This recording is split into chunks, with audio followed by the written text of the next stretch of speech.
আজ আমাকে কথা বলতেই হবে ইনশাআল্লাহ, কারণ আগামীতে আবার আপনাদের সাথে দেখা হবে কিনা আমি জানি না। কথা বলতেই হবে। বসেন, কেউ দাঁড়িয়ে থাকবেন না।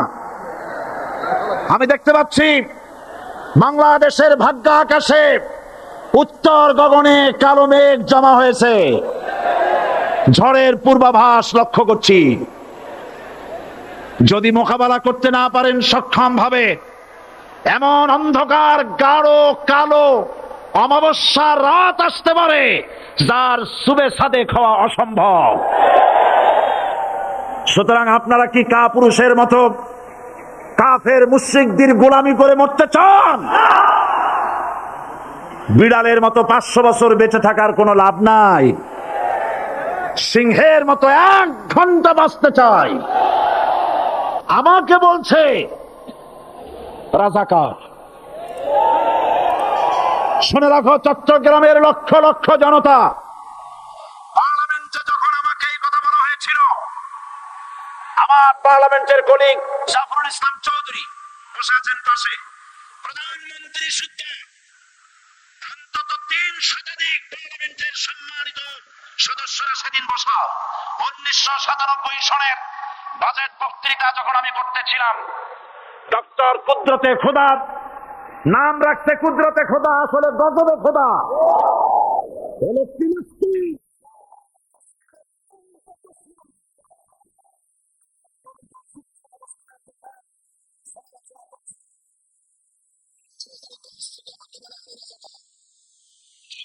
ষষ্ঠ শক্তির বক্তৃতা করে বলেছিলাম শুধুমাত্র হিন্দুস্তানের রাজাকারেরাই আমাকে রাজাকার বলতে পারে।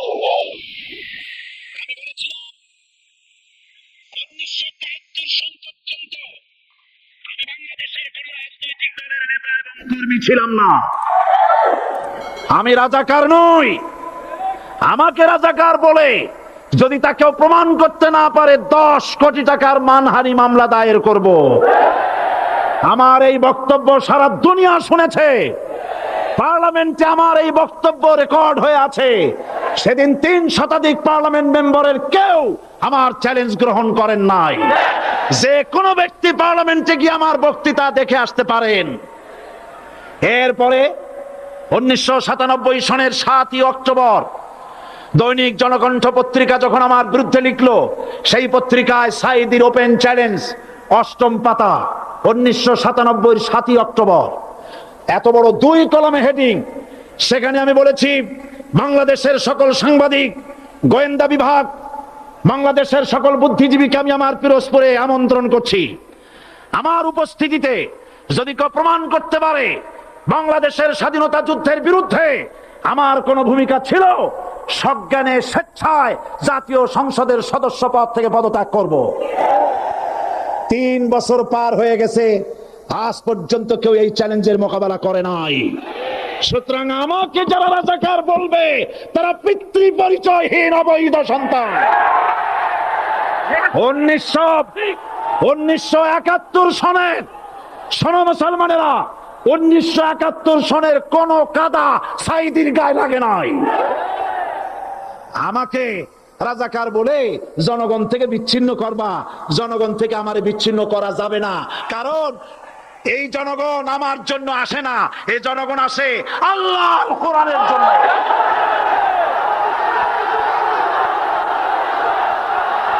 আর যারা ইসলামের কথা বলে, যারা ইসলামের কথা বলে তারাই রাজাকার, তারাই মৌলবাদী।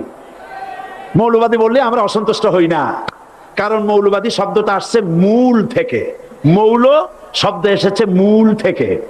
মূলবাদী তার মানে যারা মূলে আছে। মূল হলো কোরআন, মূল হলো হাদিস, মূল হলেন আল্লাহ, মূল হলেন আল্লাহ রসুল। আমরা আছি মূলে। এখন বলেন তো মূলের শক্তি বেশি না আগার শক্তি বেশি? আমাদের যারা মৌলবাদী বলে ওরা হলো আগাবাদী। মূলে আছে কত কোটি? 12 কোটি। মূলে আছে কত কোটি? আর আমাদের যারা মৌলবাদী বলে ওই থাকো গাছের আগায়, আমরা মূলে। লাফালাফি বেশি করবা না। 12 কোটিতে গাছের গোড়া আসতে নানা দেবে, মামু বাড়ি দিল্লি গিয়ে পড়বা, বাংলার জমিনে জায়গা হবে না। এ কথা বিশ্বাস করো।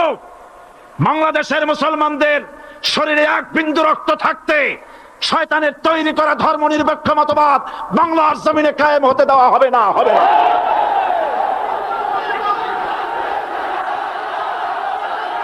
সুতরাং ভয় যতই পান আর যতই ষড়যন্ত্র করেন, চার দল যখন একত্রিত হয়েছে, ঐক্যবদ্ধ থাকবে, সরকার ঐক্যবদ্ধভাবে গঠন হবে, নির্বাচন ঐক্যবদ্ধভাবে হবে এবং কোরআন হবে, আল কোরআনের পার্লামেন্ট হবে বাংলাদেশে।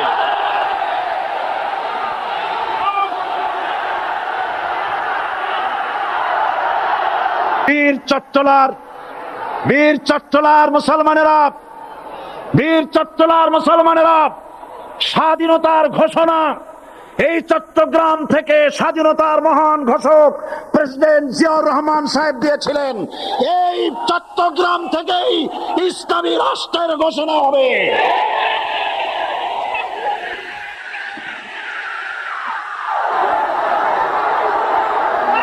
আমি আশাবাদী আপনারা অবশ্যই তা পারবেন। আমি 100% বিশ্বাস করি ইনশাআল্লাহ। কারণ যে ষড়যন্ত্রের মোকাবেলা করে স্থানীয় রাজনৈতিক দলের নেতৃবৃন্দ কোরআনের মাহফিল সিনায় এনেছেন, আমি প্রথম দিনই বলেছি চট্টগ্রাম তাফসীরুল কোরআন মাহফিল কোন রাজনৈতিক দলের প্রতিনিধিত্ব করে না।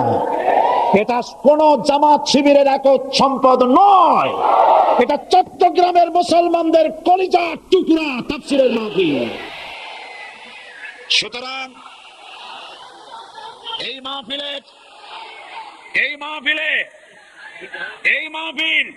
চট্টগ্রামে থাকবে ইনশাআল্লাহ কিয়ামত পর্যন্ত।